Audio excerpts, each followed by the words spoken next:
이번 4월 5일 치러진 이 재보선이 정치판에 엄청난 파장을 주고 있는 거 맞아요? 제가 보기엔 이번 선거 결과는 정말 충격적으로 받아들여져야 되는데 국민의힘 당내에서는 의외로 목소리가 좀 작아요. 그래요? 그건 왜 그렇습니까? 애써 의미를 좀 축소하려는 노력들이 있어 보여요. 애써 괜찮은 척. 청주는 이겼잖아요. 뭐 이런 반응도 나온 것이죠. 또 하나는 전 당정 관계도 저는 이참에 좀 돌이켜볼 필요가 있다고 봐요. 그러니까 당정 분리냐 당정 일체냐 가지고 논란이 있었잖아요. 근데 당정 일체도 필요할 때가 있습니다.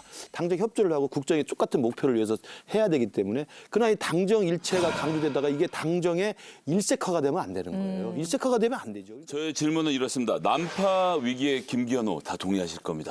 그러면 난파 위기가 오면 반드시 있는 게 있습니다. 바로 선상반란. 선상반란의 주역은 공공공이 될 것이다. 뭡니까? 김 의원님 짐작하세요? 수도권이 될 것이다. 수도권의 출마 희망자 내지는 수도권 의원들 왠지 포부를 밝히신 겁니다. 반란 수계 중이세요? 이번에 4월 5일 그 재보궐선거 결과가 정말 충격적인 국민의힘의 참패라고 해석을 해야 돼요. 이걸 아니라고 우기면 안 된다고 저는 생각을 해요. 이거는 참패예요. 이게 입장이 수도권하고 영남 쪽하고는 완전히 갈립니다. 영남은 공천이 훨씬 중요해요. 다른 지역의 수도권의 웬만한 열세 지역이나 뭐 경합 지역은 공천보다는 본선이 중요하거든요. 그러기 위해서는 지금의 당의 모습을 바꿔야 된다. 이런 목소리가 나와야 되고 수도권 지역 인사들이 국민의힘의 뭐 당협위원장이 됐던 출마 희망자가 됐던 이런 사람들이 바꾸자.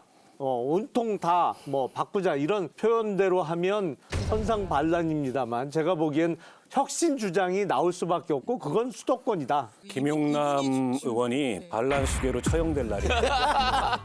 지금 국민의힘이나 지금 이 용산의 분위기로는 저런 불온한 상상력은 처형입니다. 어떻게 잘 버텨볼게요. 저는 아무튼 여기 엮이지는 않으려고요. 보세요 벌써 같은 수도권이지만 거리 두잖아요. 김 교수님 뭐 짐작되세요? 선상반란의 주인공은 미인심이다. 인심. 민심인데 석자로 해야 됩니다. 땡땡땡땡이라고 하니까 결국 민심의 엄중한 매를 맞아서 또 민심 해초리에 따라서 당이 바뀌어야 되지 않을까 싶습니다. 박 의원님. 저는 대통령 혹은 윤석열이라고 봅니다. 선상반란? 아니, 왜냐하면 친일 쿠데타밖에 없어요. 그러니까 김기현호는 취약할 수밖에 없습니다. 태생적으로. 그런데다가 강단 있는 리더십의 소유자가 아닌 것 같아요. 그거는 본인의 집권 기반이 취약하기 때문에 그렇습니다. 결국에는 대통령 눈치 살피고 용산 눈치 살피고 윤핵관 눈치 살피고 이거밖에 못해요.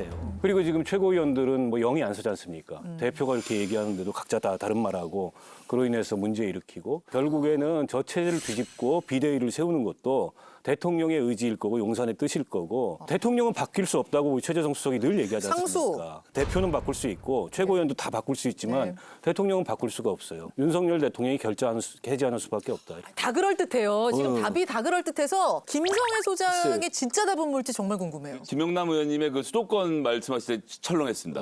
제 답은 부울경이었습니다.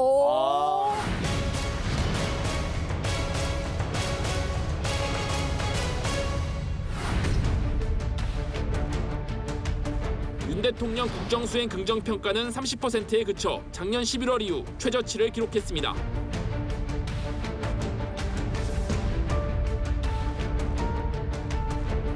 재보궐선거 결과 관련해서 좀 어떻게 보시는지. 울산 남구에서 지금 보수 후보 청주에서는 이겼습니다.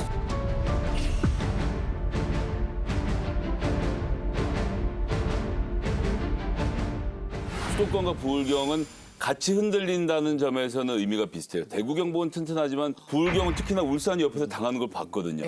게다가 가장 안전할 거라고 생각했던 울산 남구에서의 흔들림을 보면 부산 지역 의원들은 지금 엄청 떨 텐데 무슨 차이가 있냐 수도권과. 수도권은 원외 지역위원장들의 반란이고 이 PK는 실제로 있는 국회의원들의 반란이기 때문에 여기가 움직이기 시작하면 상당히 큰 힘을 발휘를 할 수밖에 없는 것이 하나. 그리고 두 번째는 지금 윤석열 대통령이 최근에 거부권 행사를 한번 하셨습니다.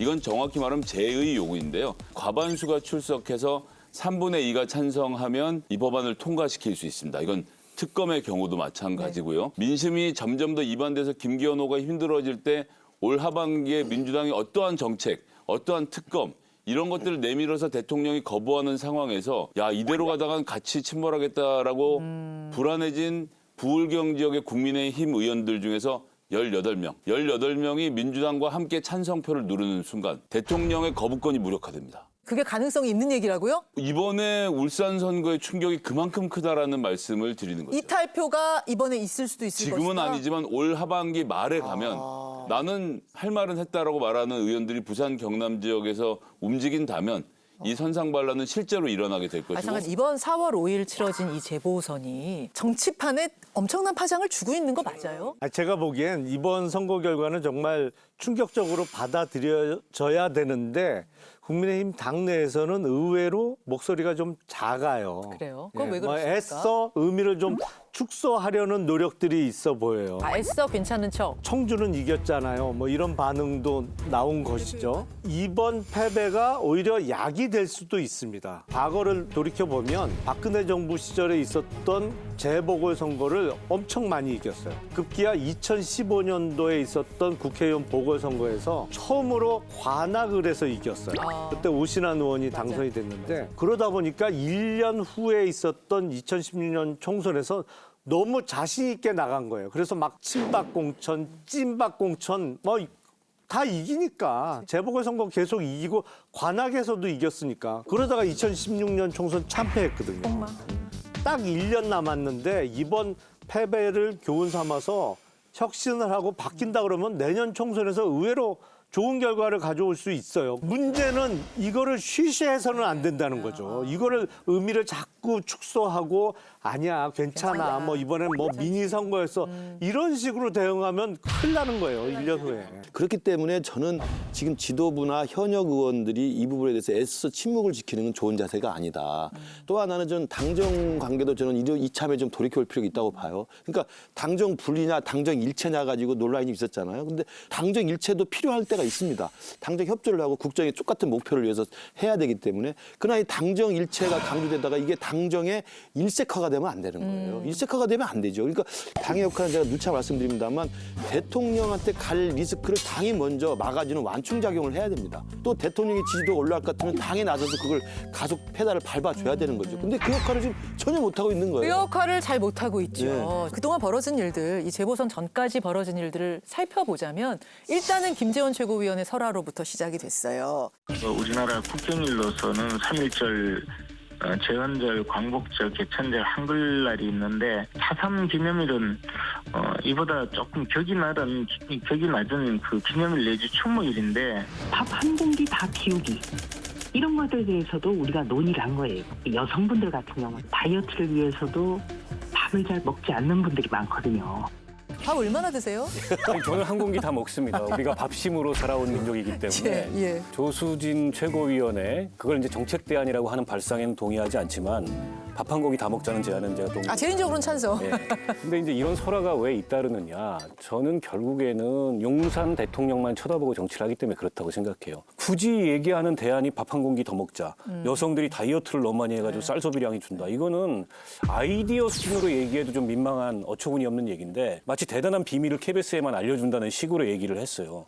그래서 더 희화화되고 있는 거거든요. 조수진 의원은 굉장히 또 억울해 하더라고요. 앞뒤 맥락 다 떼고 얘기하면 어떡하냐. 아이디어도 정치인은요, 못 내냐. 설사 본인 얘기가 맥락이 왜곡된다 하더라도 그 왜곡의 가능성까지 염두에 두고 얘기를 해야 됩니다. 다 변명밖에 안 돼요. 말의 정치니까. 맞습니다. 저는 처음에 이 기사 보고 조수진 최고가 농담조로 얘기한 줄 알았어요. 그냥 분위기 풀려고. 근데 이제 녹취 파일을 들었더니 그 농담조는 진지해요. 아니었어요. 진지해요. 진지하게 한 진지해요. 얘기였어요. 네. 그래서 황당했죠. 이게 어떤 정책적 대안을 이야기했어야 되는데 예를 들어서 그런 거거든요. 그래서 지금 쌀이 남아 돌잖아요. 그러면 우리가 그동안 계속 견지했던 농업과 관련된 정책, 경자 유전의 원칙이라든지 아니면 지금 광범위하게 설정돼 있는 농업진흥지역 이걸 그대로 끌고 갈 거냐 아니면 이거를 농업인들이 달리 활용할 수 있도록 풀어주거나 정책적 변화를 가져올 거냐 뭐 이런 얘기를 했으면 좋았을 것 같은데 밥 한 공기 다 비우기 이건 정말 뜬금없잖아요. 이런 잇따른 실언들이 나오는 것에 대해서는 아까 말씀하신 것처럼 전반적으로 당에 지금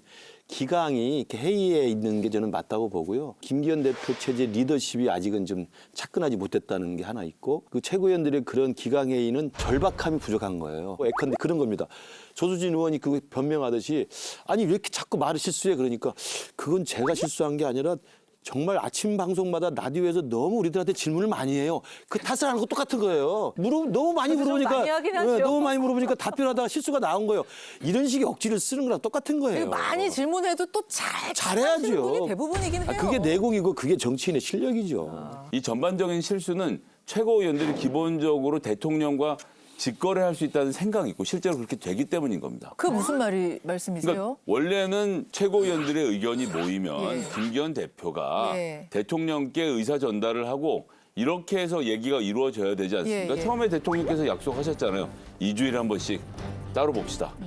지금까지 한 번이라도 봤나요? 안 봤죠. 되자마자 대통령이 힘을 안 실어주니까 최고위원들이 딱 보고 안 거죠. 아 이건 뭐 내가 해도 되겠네. 게다가 지금 김병민 최고위원을 제외하면 거기 앉아 계신 분 중에는 아, 난 김기현 대표 덕에 내가 최고위원이 됐어.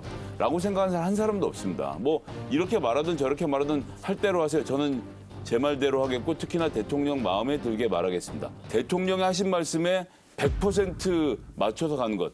그럼 김기현 당대표의 0이라는 거는 설 수가 없는 거죠. 그러면 지금 김기현 대표가 벌점 주겠다 그랬거든요. 당 대표로서 엄중히 경고합니다. 이 시각 이후 당의 이미지를 실추시키고 당원을 부끄럽게 만드는 언행에 대하여 보다 엄격하게 행사하겠습니다. 자격 평가 시 벌점을 매기도록 하겠습니다. 이거 별 효과 없을 거라고 아니, 보세요? 뭘로요?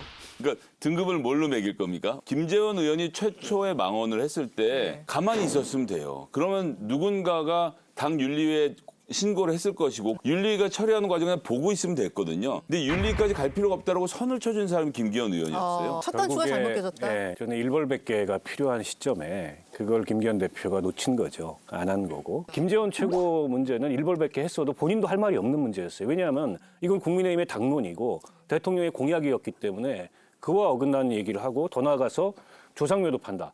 대통령의 공약을 굉장히 희화화시킨 거였습니다.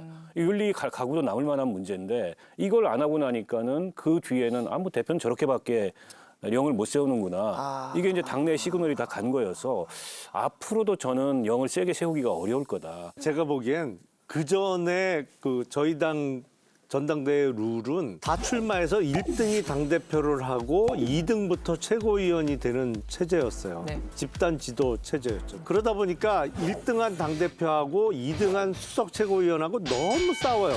매번 너무 싸워요. 그래서 이걸 룰을 바꿨어요. 그래서 따로 뽑는 거예요? 그래서 분리 선출하는 거로 당대표 나간 사람들은 1등이 당대표고 나머지는 그냥 아무것도 아닌 거고 예. 그리고 최고위원을 따로 뽑는 룰로 바꿨는데 이 룰의 가장 치명적인 약점이 최고위원으로 뽑히는 사람들을 아무도 당 지도부라고 인정을 안 해요.